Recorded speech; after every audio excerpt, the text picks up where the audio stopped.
I'm a college student, and my laptop recently broke. It was in the middle of the semester, so I was really in need of a new one. I searched on eBay and saw an ad for the exact laptop I was looking for. It was a miracle. It was the new HP Pavilion for an absurdly low asking price. I was so excited I immediately bought it, as it was only listed a few hours ago, and I wanted to be sure to get it before anyone else could. Although the thought of it being a scam never even crossed my mind once when buying it. As I waited a while for the laptop to arrive, I'd constantly go back to the page and look at it with anticipation. I was excited. It felt like Christmas. And just over a week later, the laptop finally arrived. A bit annoyed, I noticed that there wasn't much protection for the laptop in the box it came in. But luckily it was fine, and it didn't have any visible damage. I opened the laptop and immediately saw a sticky note on the screen. It was a 4-digit PIN. I was confused. Why would the seller not remove their account prior to sending the laptop? It made no sense to give me the PIN to sign into their account. Why wouldn't you just do a hard reset before shipping it? Of course, I ignored my suspicion and used the PIN to sign into the account. When typing in the PIN, I couldn't help but notice the profile picture to the Outlook account was solid black.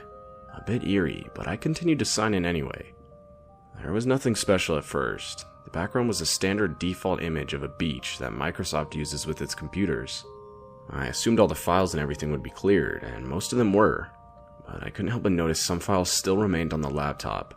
What sensible person would leave their files for a stranger to see? Anyway, I was looking through the files. They all looked to be normal photos and videos. They were photos of woods and a river. They didn't seem planned out though, almost as if the photos were accidents. They weren't even symmetrical, and some were just blurry and honestly terrible photos, almost as if they were purposely bad. There was also a single picture of a room. It looked very simple, plain. It had beige walls, a bed, a large vent, and a light. The light made the room look really strange. But just then, I came across a video. The video was absolutely terrifying. It featured off-putting audio, and this weird combination of videos of this man in a very disturbing Mickey Mouse mask, and it was cutting back and forth from him to some very disturbing clips that I couldn't make out. I could hear groans and some shuffling. Earth, Wind & Fire's September was also playing in the background. After a rewatch, I was very uneasy. The combination of all these things made for a very unsettling video. I instantly went back to the ad on eBay for some answers. But it was gone. I couldn't remember the seller's name, but I do remember what town it was shipped from. It was a small town in Utah I'd never heard of. I looked it up to realize that that town didn't even exist. I was confused. I thought maybe this was all just some sick prank pulled by the seller. But that seemed too far-fetched.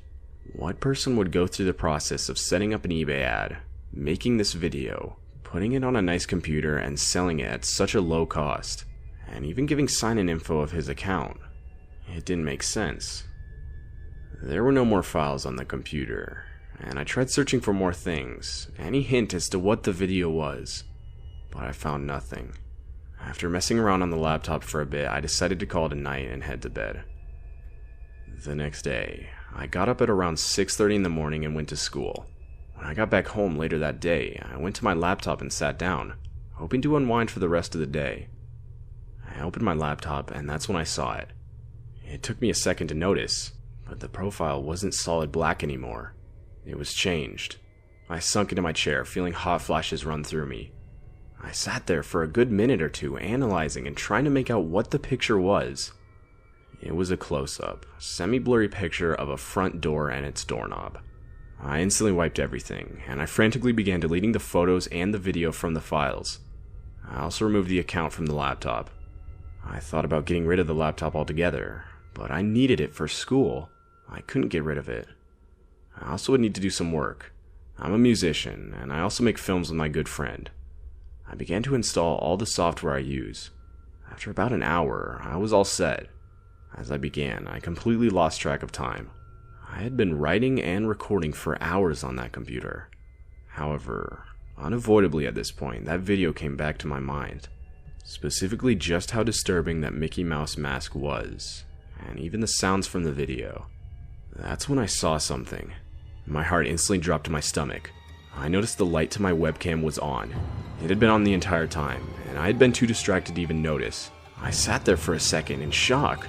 frozen as I stared at the small light. I quickly regained my attention and slammed the screen down, shutting it. That was it. I finally took the laptop, heading outside as quickly as I could. I opened it and spread it against the curb, stomping down on it. I broke it in two and proceeded to throw it into my trash bin. I was still absolutely terrified. How long was I being watched? Who was watching me? Was the guy even from Utah? Questions raced in my mind, and of course I called the cops. I was on the phone with 911, and they said they'd send 2 cars over to check around. If I'm being honest with you, I don't think they cared. I think they just sent them to calm me down.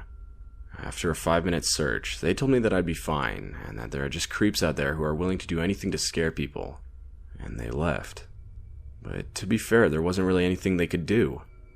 I didn't sleep that night, and I kept my lights on, blinds closed, doors and windows locked, and I stayed up and watched TV.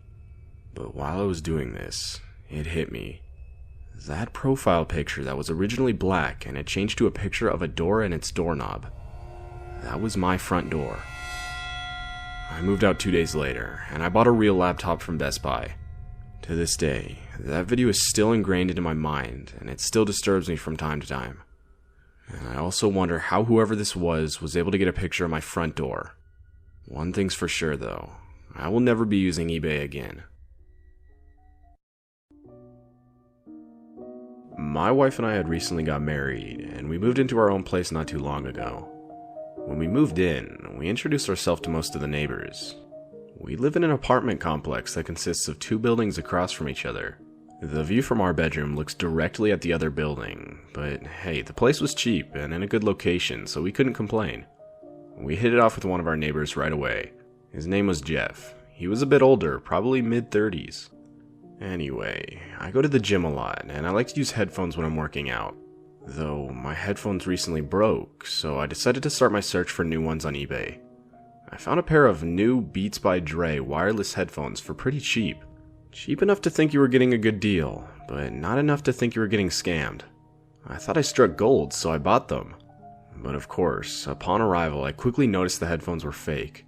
I started the process of filing a complaint with eBay, but deep down I knew it was no use. The weird thing was, as fake as they were, the headphones actually sounded really good. So I took them to my workout at the gym that was on the first floor of my building. I was running on the treadmill, and they were doing really well. Just as I started thinking these counterfeits aren't that bad, the left ear cup started producing this crackling noise. I ignored it and kept running. Then, a loud bang came from both of the cups, and I nearly tripped on the machine, it was so loud. I stopped. Silence completely overtook the headphones. The silent crackling slowly returned, and this time with what seemed like whispers. I knocked on the plastic cups, hoping that'd fix them. It did, but a few minutes later the crackling noise got loud again, reaching an unbearable pitch. As I was about to take the headphones off, the music started playing again. I didn't think twice about this event. I guess this is what I get for not seeing the signs of buying fake headphones, right? Fast forward to the next day, and I asked Jeff if he could come over and help me install some lights. He's an electrician, and I asked him to help me install a pair of those clapping lights. I guess I watched too many movies, and I really wanted to be able to just clap for the light to come on. I found a good deal and bought a few, and Jeff was helping me install them. He offered to do it for free, which was really nice. Anyway, since eBay hadn't done anything regarding my issue, I decided to keep the headphones. The seller wouldn't give me a refund, and they sounded at least decent, so I sucked it up. 2 days later, I was relaxing on my balcony listening to Kanye's new album at the time, when just then, the same crackling noise started. At first it didn't bother me, but it got louder and louder. It finally got really loud, and then it stopped. Whispers came through the headphones again. I turned up the volume to the max to confirm that there were people whispering, and not just some static sound I was mistaking for whispers. But no. Sure enough, I could hear what sounded like deranged whispers. Though, what stood out to me most was the clear whisper of my wife's name. I didn't know what was going on. I didn't mind the first interference, but this one was about my wife. But I quickly wrote it off as some kind of radio interference, and just a coincidence that I could hear my wife's name. I decided to ask Jeff about it, since like I mentioned earlier, he was an electrician, and he might know something about it. I pulled out my phone and texted him, asking if he could answer a question for me. 2 hours later, and I was still sitting on my balcony without a response from Jeff. Finally, around 8 p.m., I saw Jeff walk out of his building. As soon as he got out, I yelled, asking him if he got my text. He replied saying, "Nah, dude, sorry, I left my phone at work. Why, what's up? Did those lights stop working?" I responded, telling him that the lights were fine, though what I said next seemed to set him off. I asked him how it would be possible to hear whispers through headphones, and if it might have been picking up a radio frequency somehow. Jeff just stopped in his tracks. He was looking up at me, but he wasn't moving or saying anything. After about a minute or so of silence, he responded saying he didn't know and smiled, but it was obviously forced. He then quickly went back into his apartment. I thought the whole encounter was strange, but I didn't think too much about it, and I was decently tired, so I just decided to go to sleep. At around 2 to 3 a.m., some kind of noise woke me up. I'm a light sleeper, and even little things get me, but this sounded pretty loud. I woke up enough to realize that the sound was coming from the headphones. It was the same crackling that got louder and louder. Finally it went away, and silence took over. I turned the volume all the way up, trying to hear anything, but I still couldn't. Just then, a loud clap came from the headphones. The light in our bedroom turned on instantly. I was still a bit sleepy, so it took me a second to comprehend what was happening. The clap from the headphones must have activated the lights. That's when a thought came to me. I walked over to my window, and that's when I nearly screamed. The building across the street had all lights off, all but one. Jeff was standing in the window in his apartment. He was just looking straight at me. He was holding something that looked like a radio. He brought it to his mouth, and just as he did, the crackling came from the headphones again. Jeff must have somehow switched out my eBay package in front of my door with another package that carried fake headphones that had a speaker in them. I still don't know how he knew I had bought headphones, and why he would even do something like this. Although, the guy did always give me a weird vibe despite his kind demeanor. Needless to say, me and my wife moved out shortly after this experience, and I've never seen Jeff since.